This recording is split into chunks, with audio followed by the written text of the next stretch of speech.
xài ít con gì nào có gì ơ. Thì giờ hai anh giờ qua nào tôi giờ họ tiền lúc sau nó mất cổ thì đó là Cào cho nó thấp một tí xuống à. ừ. Thế cào xuống thì cào cho nó bằng cái bên kia. Cái Cào nào? bằng cái cửa của mình bên kia. Cũng được đúng không?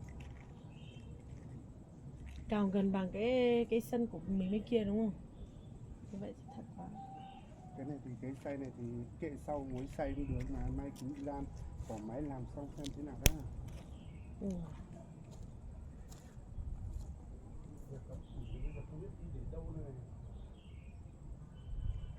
Không sao đâu mà nó săn lại thì nó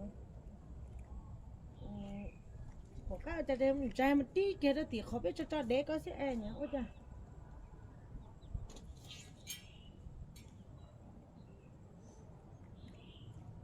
em gọi cho ông sáng xem